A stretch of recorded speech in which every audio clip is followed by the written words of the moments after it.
Oi, gente, tudo bem? Sejam bem-vindos a mais essa aula de matemática. Estamos aí encerrando esse ciclo, né? Estamos encerrando aí o nosso cursinho, essas nossas últimas aulas, nossas últimas semanas. O nosso Enem já está chegando, nesses dois próximos fins de semana, né? Eu desejo desde já uma boa sorte para vocês e que isso aqui tenha sido de bom agrado a todos, que todos puderam esclarecer algumas dúvidas.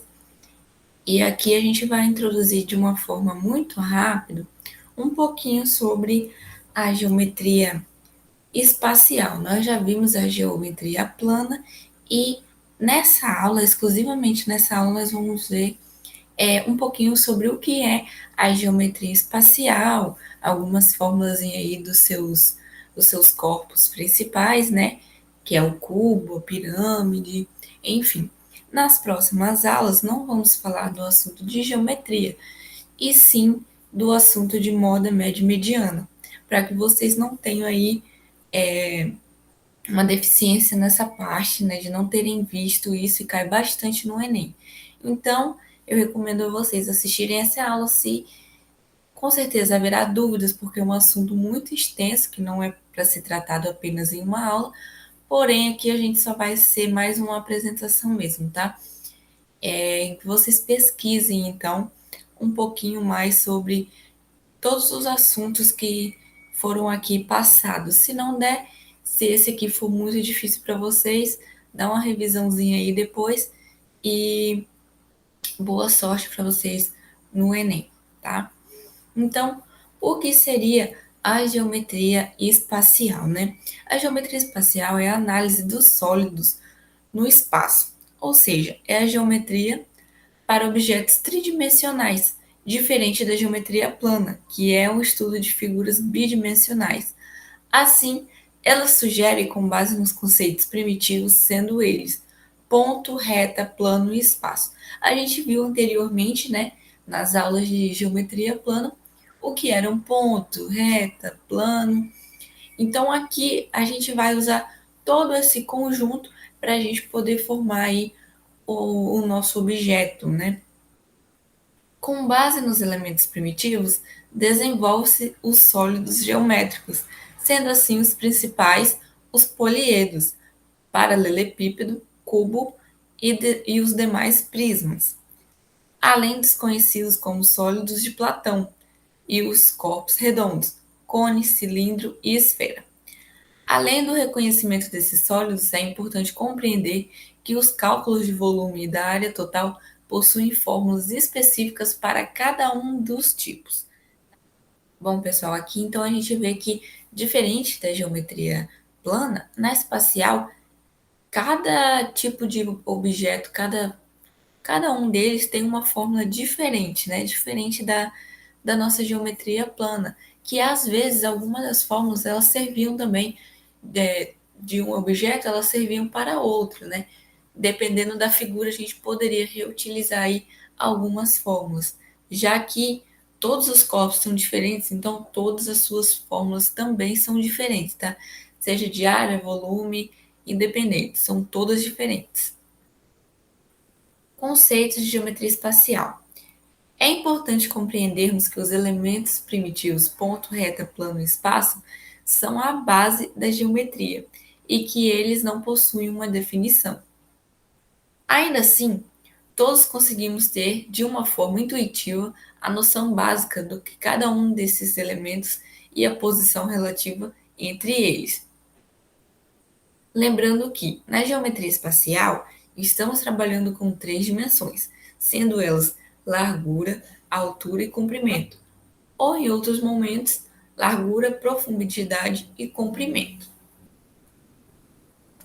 Então aqui a gente tem a classificação dos nossos sólidos, né, das nossas figuras geométricas.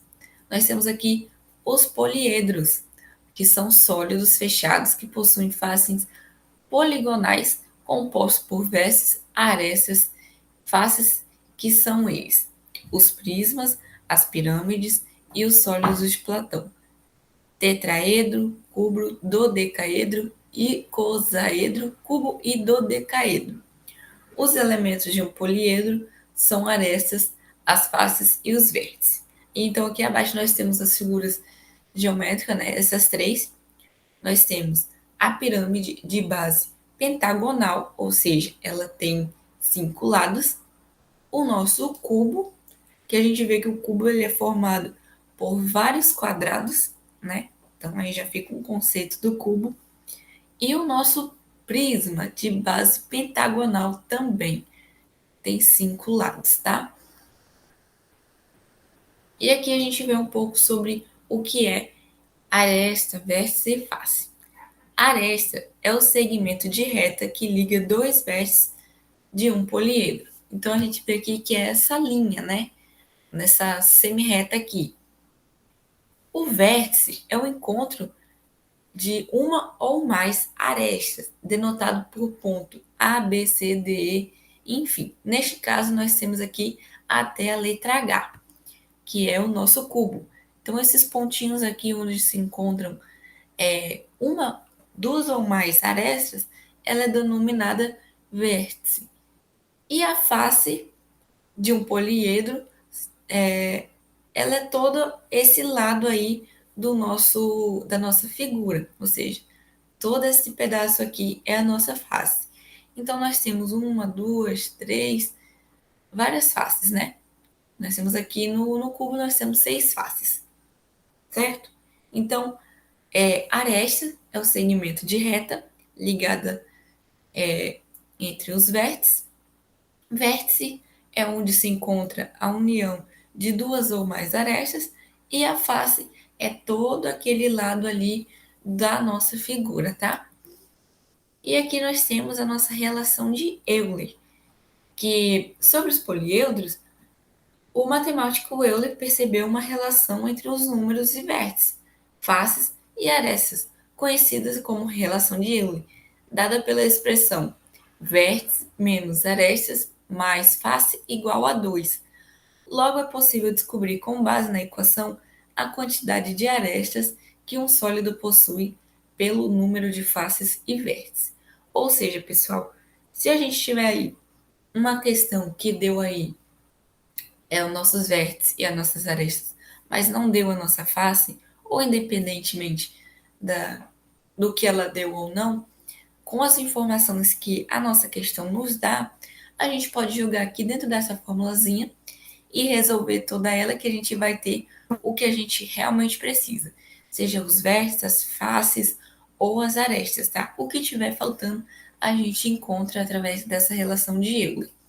Aqui a gente tem um exemplo, né, para a gente poder enxergar melhor como funcionaria aí essa relação de Euler. Aí nós temos esse exercício. Quantas arestas e quantos vértices tem um poliedro convexo de 20 faces triangulares? Bom, aqui nós já temos algumas informações, que é um poliedro convexo de 20 faces. Ou seja, nós temos já aí as nossas 20 faces que a gente vai substituir aqui no nosso Fzinho, né? E como essas 20 faces, elas são triangulares, nós vamos aí multiplicar essas 20 faces por 3, que nós vamos ter aí o total de 60, tá? E por que 60? Porque a gente precisa encontrar aí o número de arestas, né? Se nós temos um triângulo, nós temos 3 lados. Então, como seria se tivéssemos 20 triângulos, né? Então, seríamos aí 60 arestas. Mas tem um probleminha aí. A gente não vai precisar usar todo esse número, né? Todos 60. A gente vai dividir esses 60 por 2. Por quê? Porque algumas das arestas, elas vão ser usadas duas vezes, né? É como se tivesse um colado no outro. Então, uma aresta de um triângulo vai servir para outro, que vai servir para outro. Então, a gente divide aí por 2, que a gente vai ter aí o total de 30 arestas. E aí nós já temos todas as nossas informações, exceto os vértices, que é o que a gente vai precisar encontrar, né? Então, nós temos aí V mais F igual a mais 2. Por que que a nossa fórmula mudou, né? Porque a gente precisa encontrar o vértice, então a gente passou aí a nossa aresta para o outro lado, tornando ela, então, assim, positiva, né? Então, vamos ter aí substituindo V de vértice mais 20 igual a 30 arestas mais 2. Resolvendo então, pessoal, nós vamos ter aqui que o vértice ele vai ser igual a 32 menos 20, né? Que daí nós vamos ter que o total dos nossos vértices será 12. Então aqui nós já resolvemos e nós já achamos tudo que a gente precisava. Os nossos vértices, arestas e as nossas faces que a própria questão já nos deu, tá? Então, é bem simples aí a nossa relação de Euler, é mais para a gente identificar o que falta para a gente poder analisar todo o nosso sólido, né? E aqui a gente tem o nosso sólido de Platão, né? Que é mais uma curiosidade. Os sólidos de Platão são casos particulares de poliedros. Platão relacionou-os com a criação do universo, vinculando os elementos da natureza. Bom, e aqui a gente vê alguns dos nossos sólidos de Platão que eles são bem diferentes, né, do que a gente vai ter mais assim usualmente dentro da geometria. O único que a gente mais vai usar aqui é o nosso tetraedro e o nosso cubo, né? Nas outras a gente pode usar também, mas não é com tanta frequência quanto alguns outros sólidos. E aqui a gente vê a nomenclatura, né? O do dodecaedro, icosaedro. Pessoal, tem uma tabelinha com o nome de todos os nossos sólidos, que também serve lá para geometria plana, enfim, para a gente poder aí ver a quantidade de lados que ele tem, dependendo da nomenclatura, tá? Porque tem alguns sólidos que a gente não encontra uma figura específica. Bom, pessoal, aqui a gente tem os nossos corpos redondos, né?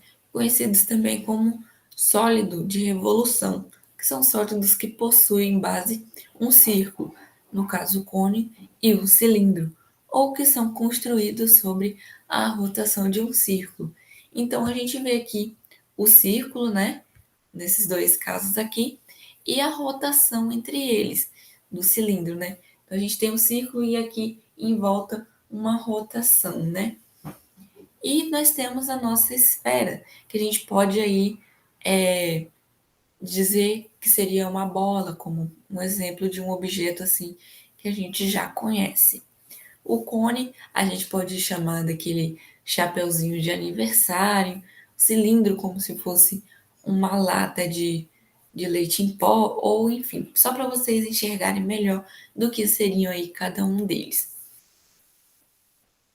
Bom, e aqui nós vamos ter aqui a apresentação das fórmulas, né, dos nossos sólidos.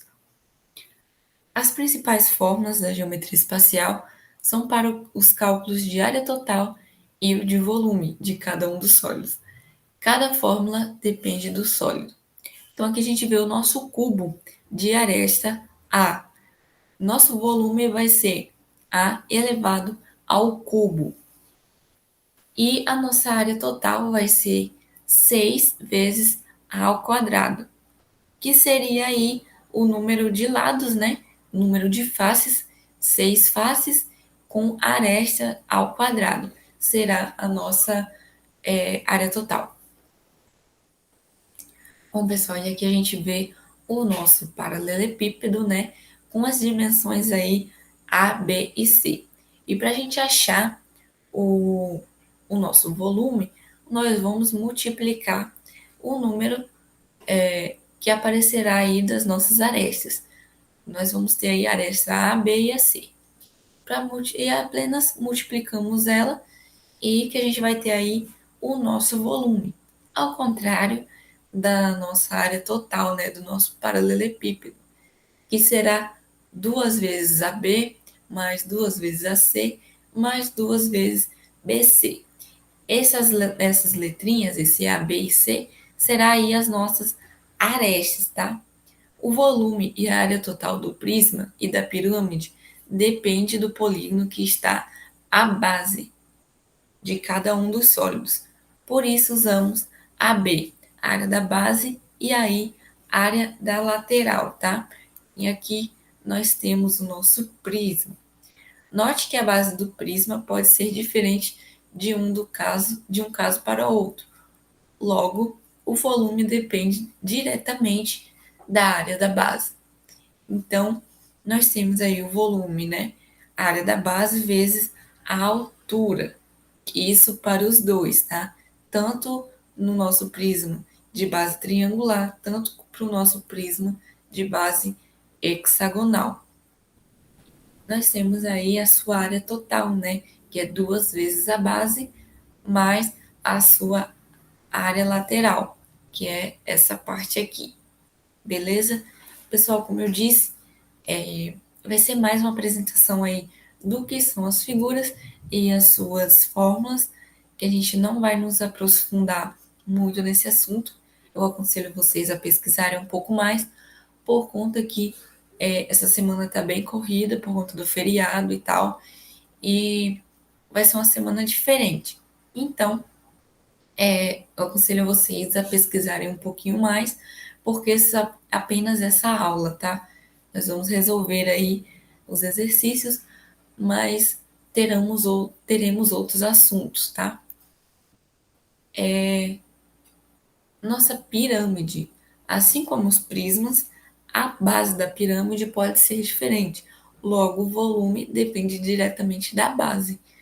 Então, nós temos a área total, que é igual à área da base, mais a área da lateral, que serve também aí para o nosso prisma, né, que a gente viu anteriormente. Já o volume da pirâmide, ele é dado por área da base vezes a altura dividido para 3, tá?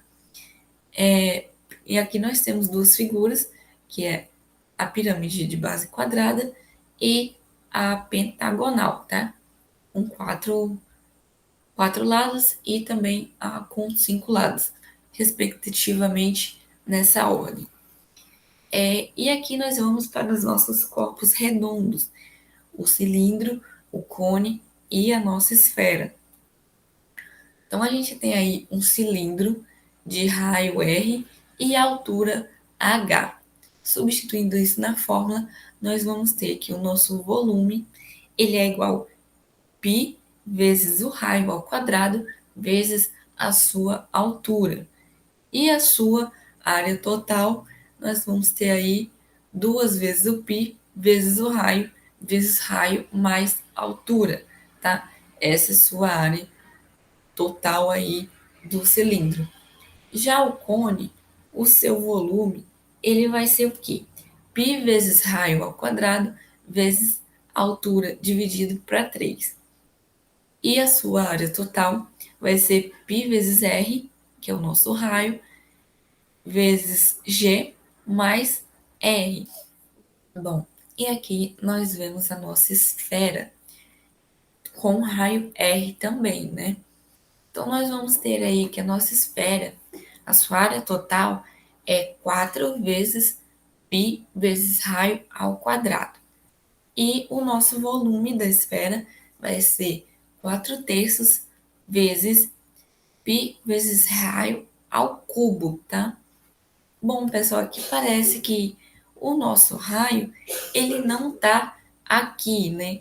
Mas é como eu disse, é uma bola. Então, aqui nós vamos ter aí como se isso aqui estivesse na parede mesmo assim da bola e não aqui nessa beiradinha. É como se isso aqui já fosse indo mais para lateral, tá? Então aqui nós temos o nosso centro e o nosso raio, tá? Entre esse segmento de reta aqui, entre esses dois pontos. Beleza? Então a gente vê aqui também como círculo, né? A nossa esfera, ela não tem lados, por ela ser redonda. Bom, pessoal, isso aqui foi uma aulinha bem rápida, né? Bem corrida, somente para apresentarmos aí um pouco sobre a geometria espacial, para dizer que a gente viu. E vou passar o exercício para vocês, para a gente poder resolver, né? depois, juntos, na nossa live. E nas próximas aulas não vamos ter mais aí o assunto de geometria, vamos entrar aí no assunto de moda, média e mediana, tá? Que cai bastante no Enem e eu espero que vocês entendam bastante do assunto. Se não der para entender, nós fazemos os exercícios e também vamos pesquisar por fora, tá? No mais é isso. Uma boa sorte para todos no Enem. Nós vamos ter aí nesse fim de semana que está chegando agora, dia 21, o nosso primeiro dia do Enem, que será o nosso primeiro dia, será Humanas. E eu espero que vocês se saiam muito bem nos 2 dias, tá? E uma boa sorte a todos e que vocês possam tirar aí uma boa nota e que agrade a todos e que vocês consigam entrar no curso que vocês realmente desejam, né? Então, um beijo a todos, boa sorte e até a próxima.